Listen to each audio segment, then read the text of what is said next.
embryologists looking at the traits and the Mendelian geneticists, and they looked at the biochemistry, and they tried to bring it together because that was the big argument. What was the actual relationship? So they specifically asked this question: is it one gene, one enzyme, or one gene, many enzymes? And their model, they used a Neurospora crassa. It's a common bread mold. Their studies involve the analysis of a simple nutritional requirements to be able to do this. So we're going to take a break for a moment.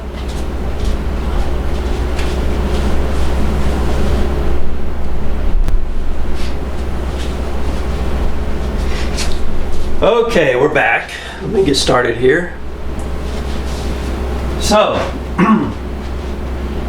So beetle and Tatum, they started focusing on Neurospora. Now let me give you an example, explanation of what Neurospora is. It's a bread mold. That's what it is. And it was really simple to work with and to grow, and it was easy to actually make what we call nutritional mutants that required something to be added to a growth media to be able to grow. As a result of that, they could identify quickly what the mutations were. The thing to note here is that Beetle and Tatum, basically, they herald in what we call the beginnings of biochemical genetics. What that means is they brought biochemistry and genetics together, and to show the connection between the two, which was one of the big arguments going on here. So they looked at this red bread mold, and they showed that there was a direct relationship between the genes and the enzymes, and it was a landmark in genetics. And they won the Nobel Prize as a result of that in 1958. So if you look here, you can see this bread mold. These are the spores that they produce. This is called this elongated structure here. There's about 8 of these particular little ascospores, and we call this a little bag. It's called an ascus. And you can actually see in this picture that the DNA has been labeled with a fluorescent marker for each one of the spores. It has a very simple, straightforward reproductive cycle. Up here you can see one of the ascus. You also, hopefully you're looking at PowerPoint on this at the same time. And you have the ascospores in here. And they go through a meiosis, but they spend most of their time as a haploid organism. So they have 2 different mating group types, capital A mating type and a lower A mating type. And these will grow and grow as individuals, and then at a certain point, they'll fuse together, create, basically it's called a nuclear fusion, and they'll go through meiosis and generate a new ascus. And that's how they bring about their structures. And so that allows them to be able to adapt to different environments. So they use this, and they induce mutations in these by just exposing them to radioactivity. Remember, radioactivity was discovered early on in the 20th century, and they knew that it would cause mutations. So they understood that Neurospora, red bread mold, had very, very simple growth requirements. The wild-type Neurospora could grow on simple media containing only inorganic salts, which provided it with a nitrogen source, an organic carbon source, which is glucose or sucrose, and they had to have the vitamin biotin, which basically is a cofactor to many enzymes for those enzymes to function. So these are many of the things that were figured out in biochemistry prior to this particular study. Now, from this, a wild-type Neurospora could actually synthesize everything else it needs for growth, like amino acids, nucleotides, other vitamins, nucleic acids, and proteins. It could get all of that and generate what it needed to do. So, now, they knew that the simple requirement, what they needed, that they could make everything they needed from a minimal medium, all right? So that they could actually isolate, they felt that they could create mutations, and we call these nutritional mutants, but the more scientific term is oxytrophic mutants or oxytrophs, okay? That meant that to this minimal media, in order for that particular mutant form to grow, it had to have something added to that media as a supplement to get them to grow to what they normally would be. So there was something that they lost the ability to generate on their own that they were looking at. That's the concept of a nutritional mutant. Now the wild type strain, which did not have that mutant, they just grew simple minimal media, and they referred to these as prototrophic mutants or prototrophs. Okay, so auxotrophs are nutritional mutants, and the wild type are referred to as prototrophs. So how did they bring this about? So in this particular figure, here's the wild type, and they took out those little spores, which were easy to actually separate, just put them out, and they exposed them to X-rays. Okay. Then they took each individual spore and put it in its own little test tube of growth media.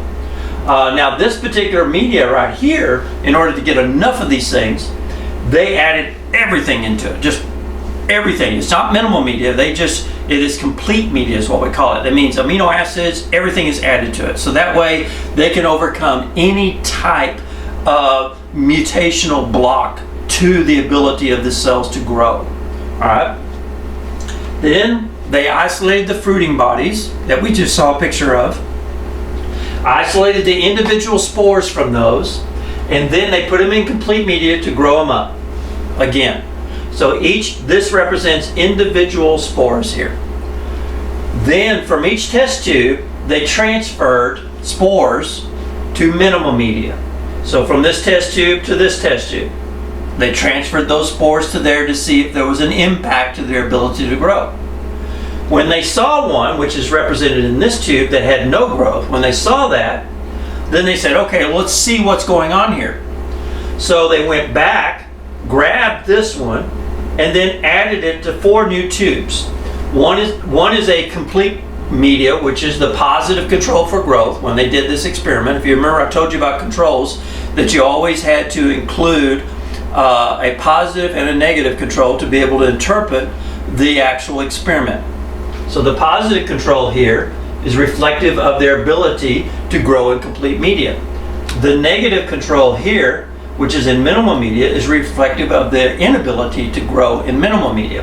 Now they wanted to find out, well, what components of this were needed to overcome this lack of the ability to grow. So in this case here, in this minimal media, they added all the amino acids, and in this case here, no amino acids, just vitamins. And as a result, they found that this particular one lacked an ability to generate amino acids. So by this time, because of the biochemists, they had already identified all the different amino acids that were being produced by an organism or being used to generate polypeptides. So they went from this, and now they took the spores and they put one spore into minimal media, and each tube of minimal media had one of the amino acids added to it. And from this, they discovered that in this particular mutant, when they added tryptophan to the minimal media, it turns out they got growth and none of the others. So what we refer to this, we call this a tryptophan auxotroph, meaning that this particular organism lacks the ability to generate tryptophan, and as a result, it cannot grow in minimal media unless tryptophan has been added to it. So they did this for multiples of these. So they did it for all types, and they found a variety of auxotrophs in association with the amino acids. They even found, and I'll show you in a moment, they found some of the auxotrophs that were associated with different parts of the biochemical pathway that was involved in the generation of that particular amino acid. So now they wanted to confirm that. Of course, they confirmed this. They crossed between a mutant and a wild type, segregated 1-to-1 ratio, wild type to auxotroph, which means basically expected for a single gene defect. So they verified that this was just a single gene when they did these studies. So they analyzed more than 2,000 strains that had been irradiated to produce these mutations. And they looked at pathways of synthesis for vitamins and amino acids. So we're not just talking about one enzyme, we're talking about pathways of the enzymes necessary to generate that amino acid or those vitamins. So that's how many of these particular reactions they looked at. So you can understand, they pretty much brought together genetics and biochemistry into one particular field. So we're going to look at a figure that shows up findings on the synthesis of amino acid methionine. So let's just look at one of the nutritional mutants, in this case a methionine auxotroph. Now this methionine auxotroph, they found that there were 4 mutant strains that were involved in their inability to produce methionine and therefore could not grow unless methionine was added. Now the interesting part about this is, if you remember, I said that during these 40 years between 1900 and 1940s, the biochemists were working out all the pathways associated, Krebs cycle, how to generate the amino acids, all the different intermediates associated with the production of an amino acid from basic components. And when they looked at this particular methionine auxotroph, they knew all the different intermediates necessary to produce methionine. They knew the steps that needed to be added. So when they took a look at this, just to figure out of these 4 mutants, how were they associated with this particular metabolic pathway, then they put growth media on here. So here's basically minimal media, and as a result, they use the wild type. That's their positive growth, and this is the negative growth here. And so minimum media, it demonstrated what it's supposed to demonstrate, no growth. So they just put this right here in this one little area. But when they added this O-acetylhomoserine, which is an intermediate in the pathway of the production of methionine, they found that mutant number 1 could actually use this and grow.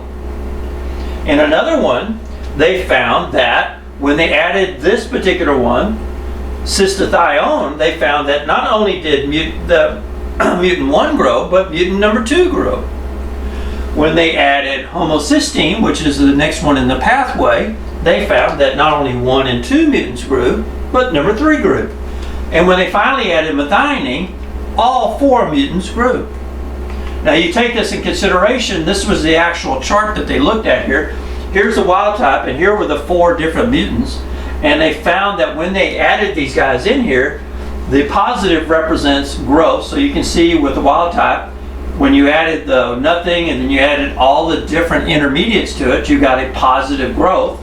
Whereas this particular one, its name at the time was methionine 5, with in minimal media, no growth. But when you added any one of these 4 in there, it got growth. This here, you added this, it couldn't grow. So that meant that whatever this was encoding for, it did not have the ability to overcome the lack of this, but it was able to overcome that problem with the production adding of these. So if you think about this, genes here are represented by each one of the mutations. They found out that which enzyme that these things actually were involved with. This is the production of this enzyme. So that meant that the reaction went from homoserine, this would involve producing this. So if you understand this is a block, mutational block.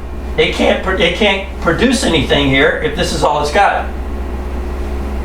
But if you add any one of these, you can get growth. Whereas MET3, in this particular one, there's a block and there's some cysteine that has to be added to it too. But there's a block, and if you'll note here on MET3, there's no growth, because if you just add this, there is no growth. But any one of the other 3, you get growth. This is beautiful science. This is something that really, really is a tremendous thing to understand and grip as to how this whole thing works. Now what I would like to do real quick is to show you these biochemical pathways are all worked out. Here's a quick chart that you could go to if you wanted to later on. Let's see if we can get it to come up here. It's Rohde Biochemical Pathway Electronic Chart.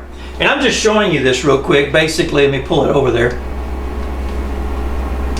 And you can go here if you want to biochemically and view these particular charts. It's really kind of cool to do. So I'm going to click that out. Now, in a few moments, we're going to come back and, let me just go ahead and continue with this. So what they did is they figured out the simplified pathway for methionine biosynthesis. They showed that what enzymes they were missing in this particular tool. Now, in the normal strains, methionine was synthesized by cellular enzymes. In the mutant strains, a genetic defect in one gene prevented the synthesis of the protein required in one step of the pathway to produce the amino acids. And their conclusion was that a single gene controlled the synthesis of the single enzyme. And they referred to this as the one gene, one enzyme hypothesis. Okay, we're going to take a break real quick.